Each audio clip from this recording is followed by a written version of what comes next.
जनवरी 17, 2014 रात के करीब 8 बजे दिल्ली के एक 5 स्टार होटल के कमरे में एक खौफनाक सच छुपाया जा रहा था। एक औरत की लाश मिली, बेड पर बिल्कुल सीधी लेटी हुई, जैसे बस सो रही हो, लेकिन उसके हाथ पर थे नीडल के निशान और उसके जिस्म में मिला जहर। रूम लॉक्ड था, होटल हाई सिक्योरिटी जोन था, फिर भी ये मौत इतनी साइलेंट कैसे हो गई?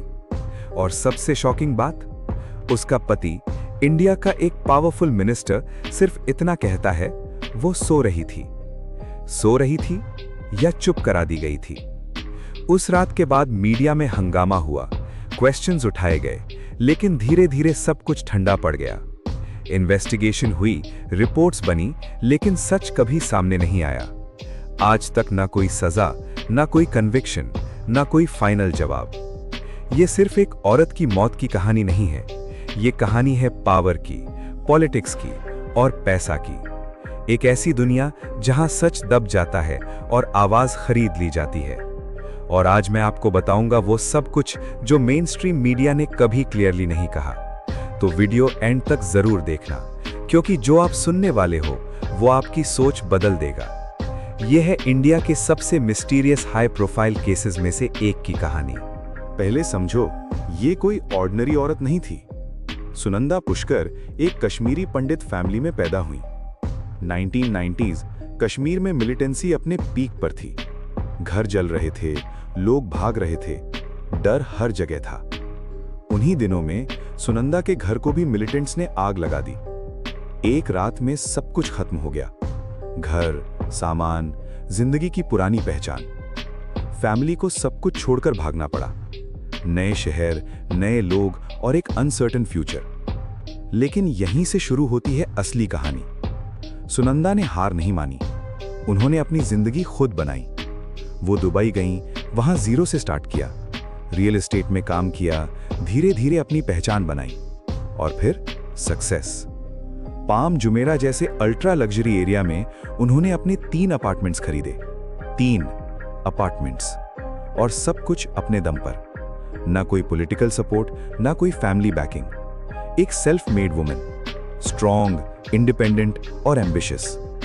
फिर आता है एक नया चैप्टर। 2009 एक हाई प्रोफाइल पार्टी जहां उनकी मुलाकात होती है शशि थरूर से। एक ऐसा नाम जो इंडिया की पॉलिटिक्स में अलग ही लेवल का था। Farmer UN diplomat, Oxford educated, best selling author और इंडिया के सबसे आर्टिकुलेट पॉलिटिशियंस में से एक।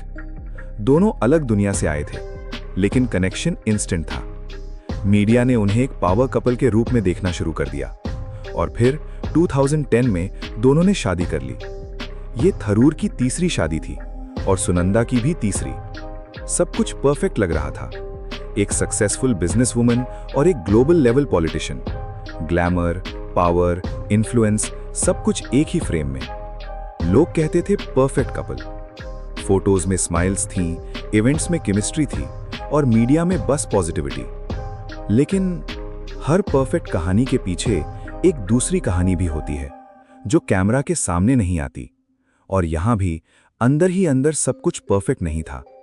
इश्यूज थे, टेंशन्स थे और एक ऐसा प्रेशर जो धीरे धीरे बिल्ड हो रहा था। बाहर से सब कुछ फ्लॉलेस दिखता था, लेकिन अंदर कहानी बिल्कुल अलग थी। और वही कहानी आगे चलकर एक ऐसे मोड़ पर पहुंचती है जहां से वापस लौटना मुमकिन नहीं होता।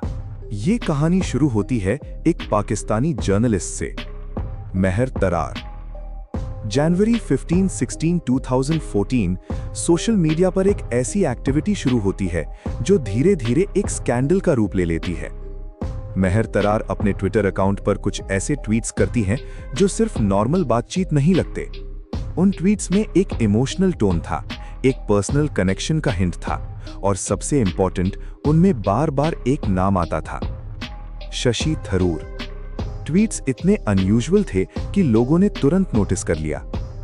मीडिया ने पिक किया, स्क्रीनशॉट्स सर्कुलेट होने लगे और देखते ही देखते ये एक पब्लिक कंट्रोवर्सी बन गई। लेकिन असली ट्विस्ट अब आता है। सुनंदा पुष्कर चुप नहीं बैठी, उन्होंने रिएक्ट किया, स्ट्रांगली रिएक्ट किया। रिपोर्ट्स के मुताबिक या तो उन्होंने खुद या किसी ने उनके बिहाफ पर मेहर तरार के ट्विटर अकाउंट से ही जवाब देना शुरू कर दिया और यहीं से सिचुएशन कंट्रोल से बाहर निकल गई। ट्वीट्स अग्रेसिव थे, हाईली इमोशनल थे और बिल्कुल पर्सनल थे। उनमें डायरेक्ट एलिगेशंस थे, क्लियर हिंट्स थे कि मेहर तरार और शशि थरूर के बीच कुछ चल रहा है। पब्लिक टाइमलाइन पर एक प्राइवेट रिलेशनशिप एक्सपोज हो रहा था। हर ट्वीट के साथ कंट्रोवर्सी और बढ़ रही थी। लोग डिवाइड हो गए थे। कुछ लोग सुनंदा के सपोर्ट में थे, कुछ लोग इसे एक पर्सनल मेल्टडाउन कह रहे थे। लेकिन एक ट्वीट ने सबको शॉक कर दिया। I am a fool but I have proof. ये सिर्फ एक इमोशनल लाइन नहीं थी, ये एक वार्निंग जैसी लग रही थी। जैसे किसी के पास कुछ ऐसा हो जो सब कुछ बदल सकता हो। और फिर जनवरी 16, 2014 की रात सुनंदा ने एक और स्टेप लिया। उन्होंने कांटेक्ट किया नलिनी सिंह को, एक सीनियर जर्नलिस्ट, ट्रस्टेड नेम। वो लास्ट पर्सन थी जिसने सुनंदा पुष्कर से जिंदा बात की। कॉन्वर्सेशन नॉर्मल नहीं थी, उसमें अर्जेंसी थी, इमोशन था और एक डिटर्मिनेशन भी। सुनंदा ने कहा, मैं सब एक्सपोज कर दूंगी। ये एक स्टेटमेंट नहीं था, ये एक डिक्लेरेशन था। जैसे किसी ने डिसाइड कर लिया हो कि अब सच छुपाया नहीं जाएगा। उस रात के बाद सब कुछ चेंज हो गया। अगले दिन जनवरी 17, 2014 एक नई सुबह हुई, लेकिन कहानी का एंड उस दिन लिखा जा चुका था। सुनंदा पुष्कर अब इस दुनिया में नहीं थी। एक दिन पहले तक जो औरत एक्सपोज करने की बात कर रही थी, अगले ही दिन वो खुद एक मिस्ट्री बन चुकी थी। और यहीं से ये केस सिर्फ एक कंट्रोवर्सी नहीं, बल्कि इंडिया के सबसे डिस्टर्बिंग हाई प्रोफाइल मिस्ट्रीज में से एक बन जाता है। अब आते हैं उस रात पर। यहां से सब कुछ कंफ्यूजिंग होने लगता है। शशि थरूर ने पुलिस को बताया वो सो रही थी। शाम को जब मैंने चेक किया वो उठ नहीं रही थी। एक सिंपल स्टेटमेंट, लेकिन इसके पीछे छुपी थी एक कॉम्प्लेक्स रियलिटी। दिल्ली पुलिस को कॉल किया गया। ऑफिसर्स साइट पर पहुंचे। लोकेशन एक high security luxury hotel, the Leela palace, new Delhi. Room number 345। वहीं से रिकवर हुई सुनंदा पुष्कर की बॉडी। सीन बिल्कुल अनयूजुअल था। कोई विजिबल स्ट्रगल नहीं, कोई फोर्स्ड एंट्री नहीं। रूम लॉक्ड था। सब कुछ सरफेस पर नॉर्मल लग रहा था, लेकिन इन्वेस्टिगेशन जैसे जैसे आगे बढ़ी, वैसे वैसे लेयर्स खुलने लगी। जनवरी 19, 2014 All India Institute of Medical Sciences, AIIMS के डॉक्टर्स ने ऑटोप्सी कंडक्ट की। सबको एक क्लियर आंसर का इंतजार था। रिपोर्ट आई, sudden unnatural death. Cause mention किया गया, drug overdose, sedatives, strong medicines और अल्कोहल का कॉम्बिनेशन। एक डेंजरस मिक्स जो बॉडी के सिस्टम को कोलैप्स कर सकता है।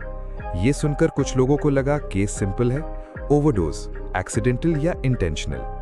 लेकिन कहानी यहीं खत्म नहीं होती। जनवरी 21, 2014 एसडीएम इंक्वायरी की रिपोर्ट सामने आती है और उसमें लिखा होता है, पॉइजनिंग से मौत। पॉइजनिंग, ये एक कंप्लीटली डिफरेंट डायरेक्शन थी। अब सवाल ये था, ओवरडोज या पॉइजनिंग, एक्सीडेंट, सुसाइड या मर्डर।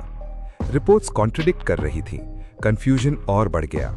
और फिर सबसे बड़ा ट्विस्ट, सुधीर गुप्ता, जो पोस्टमार्टम टीम को लीड कर रहे थे, उन्होंने पब्लिक में एक शॉकिंग क्लेम किया।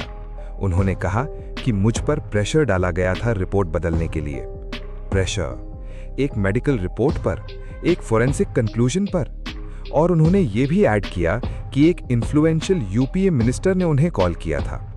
ये सिर्फ एक एलिगेशन नहीं था, ये पूरा केस हिला देने वाला स्टेटमेंट था। अगर पोस्टमार्टम रिपोर्ट पर ही प्रेशर था, तो फिर ओरिजिनल फाइंडिंग्स क्या थीं? क्या कुछ चेंज किया गया? क्या कुछ हाइड किया गया? और सबसे इंपॉर्टेंट, क्यों? मेडिकल एविडेंस, जो सबसे न्यूट्रल होना चाहिए, अगर वही क्वेश्चनेबल हो जाए तो सच तक पहुंचना लगभग नामुमकिन हो जाता है। और यहीं से ये केस एक सिंपल डेथ इन्वेस्टिगेशन से एक हाई लेवल मिस्ट्री में कन्वर्ट हो जाता है। सोचिए, अगर पोस्टमार्टम रिपोर्ट पर ही प्रेशर था, तो असली सच क्या था? अब देखते हैं कि दिल्ली पुलिस ने क्या किया, और यहां पे आपको गुस्सा आएगा। जनवरी 23, 2014 केस सडनली ट्रांसफर हो जाता है क्राइम ब्रांच को। कोई डिटेल्ड एक्सप्लेनेशन नहीं, कोई क्लियर रीजनिंग नहीं, बस एक डिसीजन जो एक ऑलरेडी सेंसिटिव केस को और कॉम्प्लिकेटेड बना देता है। फिर सिर्फ 2 दिन बाद जनवरी 25, 2014 केस वापस आ जाता है दिल्ली पुलिस के पास। 2 दिन, सिर्फ 2 दिन में ट्रांसफर और फिर रिवर्स। क्यों? किसी ने ऑफिशियली कभी एक्सप्लेन नहीं किया। इन्वेस्टिगेशन का डायरेक्शन अनक्लियर था और पब्लिक का डाउट और स्ट्रांग हो गया। टाइम आगे बढ़ता है। 2015 दिल्ली पुलिस एक और अनयूजुअल स्टेप लेती है। वो इंटरनेशनल हेल्प मांगती है federal bureau of investigation FBI से। पर्पस? Radiation testing. ये एक रेयर मूव था क्योंकि ऐसे केसेस में रेडिएशन एंगल आमतौर पर कंसिडर नहीं किया जाता। सैंपल्स भेजे गए, टेस्टिंग हुई और रिपोर्ट आई। रेडिएशन लेवल्स नॉर्मल थे, कोई रेडियोएक्टिव एक्सपोजर नहीं। एक और पॉसिबिलिटी एलिमिनेट हो गई। लेकिन मेन सवाल अब भी वही था, सुनंदा पुष्कर के बॉडी में क्या मिला? इन्वेस्टिगेशंस ने कंफर्म किया, अल्प्राजोलाम के ट्रेसेस और साथ में एक्सेड्रिन, एक सेडेटिव, एक पेन किलर कॉम्बिनेशन। दोनों एक साथ बॉडी केमिस्ट्री पर स्ट्रॉन्ग इफेक्ट डालते हैं। लेकिन सबसे इंपॉर्टेंट सवाल, ये ड्रग्स किसने दिए, कब दिए और किस इंटेंशन से दिए? कोई क्लियर जवाब नहीं। फिर आता है 2016। केस अब तक रिजॉल्व नहीं हुआ था। इस बार इन्वेस्टिगेशन हैंडल करती है SIT, स्पेशल इन्वेस्टिगेशन टीम। उन्होंने पूछताछ की शशि थरूर से। थरूर का जवाब सिंपल था, सुनंदा ने ये ड्रग्स खुद ली होंगी, सेल्फ कंजम्पशन। लेकिन क्या ये एक्सप्लेनेशन इनफ था? क्या ये सब कुछ एक्सप्लेन करता है या फिर ये सिर्फ एक और लेयर है जो सच को और ऑब्स्क्योर कर रही है? केस आगे बढ़ता रहा, इन्वेस्टिगेटर्स बदलते रहे, एजेंसीज चेंज होती रही, डायरेक्शन शिफ्ट होता रहा। लेकिन एक चीज कांस्टेंट रही, कोई फाइनल कंक्लूजन नहीं। न क्लियर मोटिव, न कंफर्म्ड सीक्वेंस ऑफ इवेंट्स, न डेफिनेटिव आंसर। और इसी वजह से ये केस सिर्फ एक इन्वेस्टिगेशन नहीं बल्कि एक एंडलेस लूप बन गया। केस घूमता रहा, इन्वेस्टिगेटर्स बदले, एजेंसीज बदली, लेकिन एक चीज नहीं बदली, कोई कंक्लूजन नहीं। 2018 में लगा कि अब शायद कुछ होगा। मई 2018 दिल्ली पुलिस ने फाइनली एक मेजर स्टेप लिया। चार्जेस फाइल किए गए शशि थरूर के खिलाफ। सेक्शन 306 अबेटमेंट टू सुसाइड, यानी किसी को आत्महत्या के लिए उकसाना। सेक्शन 498A मैरिटल क्रूअल्टी, यानी शादी के अंदर मेंटल या फिजिकल क्रूअल्टी। ये चार्जेस हल्का नहीं थे। इसका मतलब था इन्वेस्टिगेशन ने कुछ ऐसा देखा जो सीरियस था। थरूर कोर्ट में प्रेजेंट हुए। उन्होंने सीधा इनकार किया, मैं निर्दोष हूं। एक क्लियर स्टांस। केस कोर्ट में आगे बढ़ा, डेट्स पड़ती रहीं, आर्ग्यूमेंट्स होते रहे। साल गुजरते गए, पब्लिक इंटरेस्ट धीरे धीरे कम होता गया, लेकिन केस खत्म नहीं हुआ।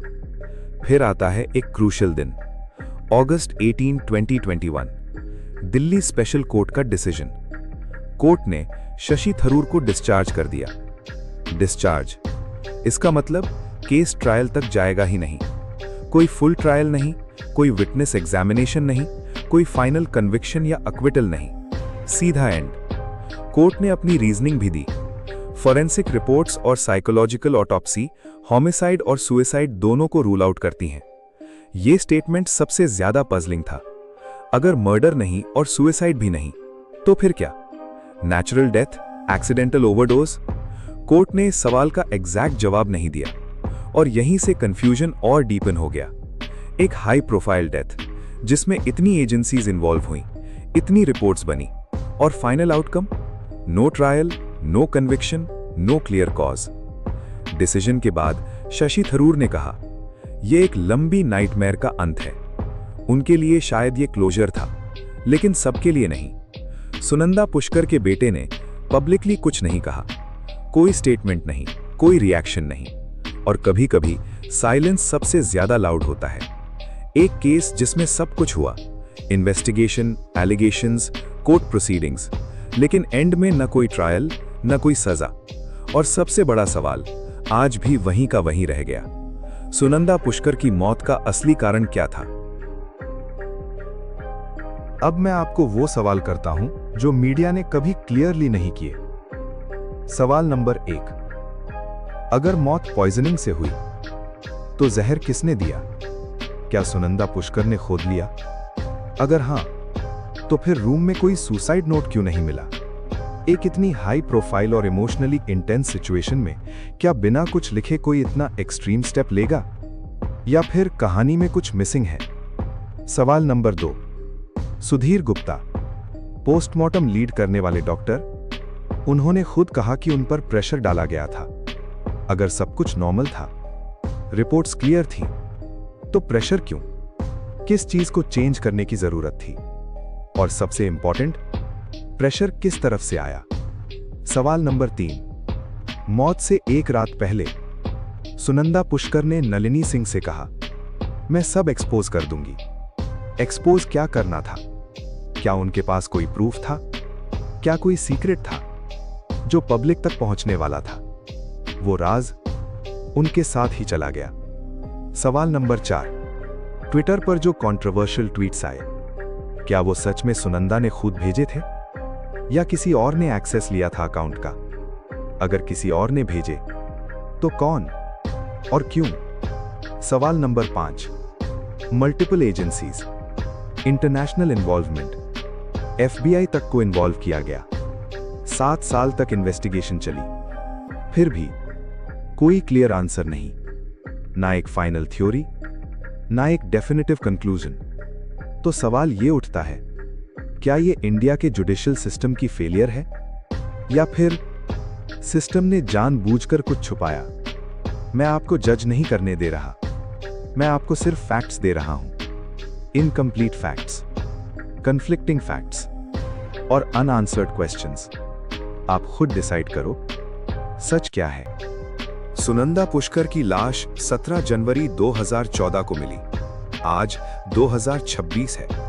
12 साल बीत चुके हैं। 12 साल, और फिर भी कोई कन्विक्शन नहीं, कोई ट्रायल कंप्लीट नहीं, कोई ऐसा डीएनए एविडेंस पब्लिकली सामने नहीं आया जो इस केस को कंक्लूसिवली क्लोज कर सके। एक हाई प्रोफाइल डेथ एक 5 स्टार होटल के अंदर, और सर्कमस्टेंसेस इतने अनयूजुअल कि हर एंगल सस्पिशियस लगता है।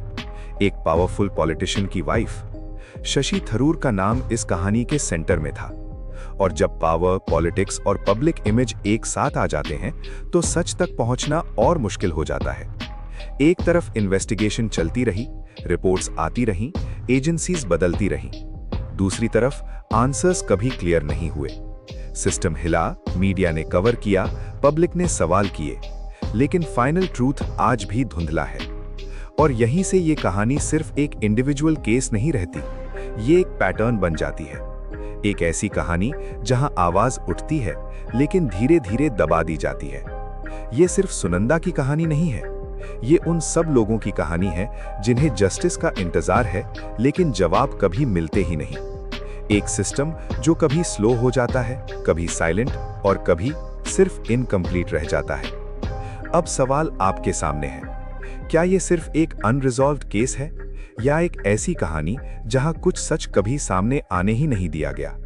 डिसीजन आपका है। अगर आपको लगता है कि ये सच लोगों तक पहुंचना चाहिए तो इस वीडियो को शेयर करो, लाइक करो, क्योंकि जब तक लोग सवाल पूछते रहते हैं तब तक सच जिंदा रहता है। मैं हूं एस्केप्ड रूम और मैं आपसे मिलूंगा अगली वीडियो में एक और ऐसी कहानी के साथ जिसे समझना जरूरी है।